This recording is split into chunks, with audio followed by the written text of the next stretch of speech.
Hey guys, what's up? Force here from Force StarCraft 2 Strategy. Going to be taking a look at a Zerg strategy today. And on this particular replay, our Zerg player is Cuba, and our Protoss opponent is Saki. So again, this is a Zerg strategy, and what we're going to be taking a look at today is going with an aggressive, heavy Roach playstyle. Essentially what we're going to be doing is we're going to be researching Roaches. We're going to be getting our Roaches and researching their speed upgrade, the Glial Reconstitution, and using that, it's going to be very effective against a Protoss opponent who's going for that 4 Warp Gate build. Now, in seeing that heavy Roach build, the Protoss opponent does eventually respond with Immortals. That is a smart response, but what we're going to be doing is we're going to try to play very aggressively and try to force our opponent to stay on one base, basically denying them that expansion. And in doing so, they're actually not going to be able to properly afford a 4 Warp Gate and Robo build. It's just too much off of one base. So the idea is to get those Roaches, mass them up, and play very aggressively with them. Try to force your opponent to stay on one base, and in doing so, it's going to be hard for them to get sufficient Warp Gate forces as well as those Immortals from that robotics facility. And with an expansion of your own, you should be able to overpower them with that build. So again, this is going to work primarily against a Protoss opponent who opens up with that 4 Warp Gate build. That's pretty popular against Zerg opponents, so it is something you are likely to see in your own games. So starting out with this build order here, we're basically starting off with getting a spawning pool at 14 supply, and we're actually going to be fast expanding after that, getting a hatchery at 15 supply.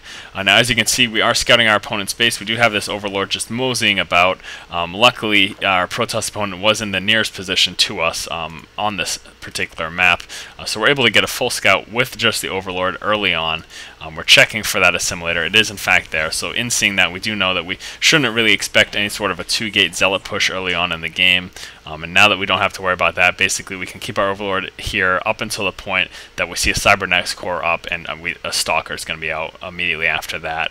So up until that point, you can keep the Overlord in there, get as much scouting information as possible. As you can see, like I mentioned earlier, we are dropping that hatchery at 15 supply, going for that fast expansion. Going to be vulnerable early on, so we do need to make sure we make enough units to protect that.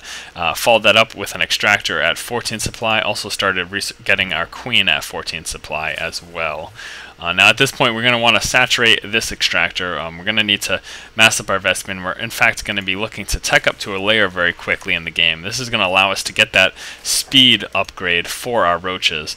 Basically, Roaches are slower than Stalkers initially, but with that speed upgrade, you are able to at least close the gap at least a little bit.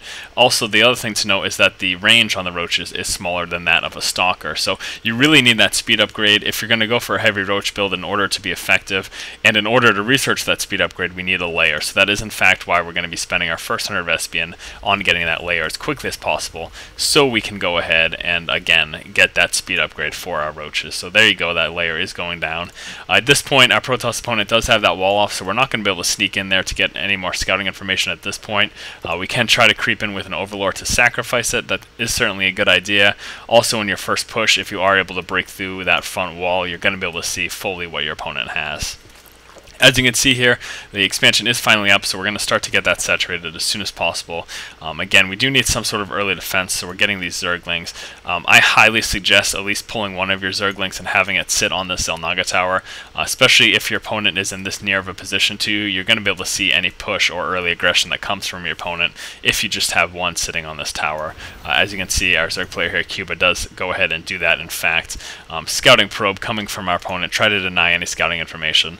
Pull your queen to the ramp so it can attack the probe before it's able to pull into your base. That is ideally what you're going to look to do. Now, as you can see, our Lair is just finishing right now, and our Roach Warren is just about up as well. Sorry, I hadn't made note of that. We did start researching, or started building that at 28 supply, in fact. I'm trying to push into our opponent's base with these Zerglings to see what he has. Unfortunately, again, he had that wall off. He's going to be able to repel us pretty easily. Kind of just running alongside of him. We really have no threat. We do have to worry, of course, about that sentry's range, but we do outrun them. We do have a faster speed, so we can definitely pull forward with that. Seeing that push, we went ahead and dropped this spine crawler down. Also, our Roach Warren is complete, so going to be getting up these Roaches. And again, this is what we're looking to do, get that Glial Reconstitution. That's really the only way these Roaches are going to be effective against a 4-gate build from your Protoss opponent, because otherwise those Stalkers can basically just kite around your Roaches all day. But with that increased speed, you're certainly going to be able to catch up to them. And once you get within range, that range 3 that these Roaches have, you're going to be able to take them out. So this early push from a 4-gate build is going to be dangerous, but since we do have these Roaches and that speed upgrade just about done, we should be able to fend it off. Again, try to keep your Queen alive as much as possible. Use that transfuse ability if necessary. Getting blocked off from these force fields, that can be incredibly annoying. So any units that you build to try to help defend, make sure you do it in this particular hatchery. If you have both hatcheries hotkeyed to the same building, you want to make sure at the very least that the Roaches you build are coming out of this one. Something else to note too, if he's very stalker heavy, you may just want to get some Zerglings out as well, because they can get a nice surround on those stalkers and basically hold them in place while your Roaches pick them off. So here you go, we're able to fend off that attack. That force field wall has stopped at this point.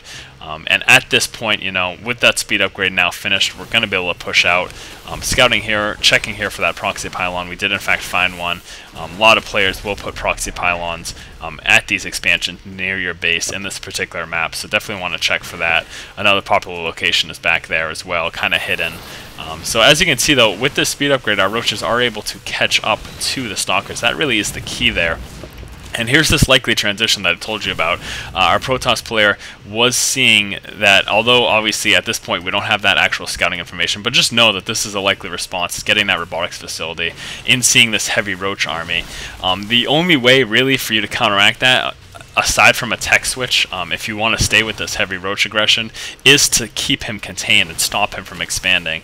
So you need to play very aggressively in going for this build. If you allow him to get on 2 bases, he will then at that point be able to support both the 4 warp gates and the robotics facility producing immortals. But if you can keep him on 1 base, he just won't have the necessary resources to do both at the same time. Now we are finally confirmed of that 4 warp gate build here. So going for these mass Roaches again is going to do really well against that.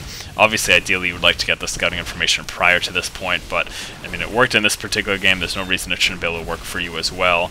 Just be wary that any early heavy immortal build you're going to be in a really tough bind against. But the thing to know is that a lot of players do go for a 4-gate push against Zerg because it can be very effective. So going for this heavy and aggressive Roach build can do very well for you. So at this point, as you can see, we are just massing up Roaches. I'm also going to be pumping out some drones, working on our econ, trying to stay as aggressive as possible, keep our opponent contained, basically cut them off and suffocate them in terms of economy, stop them from getting enough resources to be able to support the production buildings that they have built in these 4 warp gates and robotics facility. And if you can do so, going for this heavy Roach build with the speed upgrade is going to do very well for you. Also note that you do have the option of transitioning at any point if you can stay aggressive and keep them contained. In doing this, you are able to transition. For example, you could get a Spire and look to get some Mutalisks to do some mineral harassment. Staying with this aggressive Roach and keeping them inside of their base as much as possible, in conjunction with getting a Spire. As you can see here, our Zerg player Cuba did in fact go for that Spire. That's going to allow you to just completely harass them and basically cripple them at that point if you can keep them contained. Of course, the threat at this point is heavy Immortals coming out. Do note, if you can keep your scouting up, maybe sacrifice an Overlord, or maybe even change one into an Overseer and drop a Changeling in his base. If you see a really heavy Immortal push coming out, do a quick tech switch to Zerglings, especially if you can have Speedlings on the board. If you do get that Speedling upgrade, which I highly suggest, Cuba did in fact neglect to do that, but I highly suggest getting that just in case, basically as a preemptive measure. Getting that Speedling upgrade will allow you to quick tech switch to Speedlings, basically a degrade in tech, but still very effective.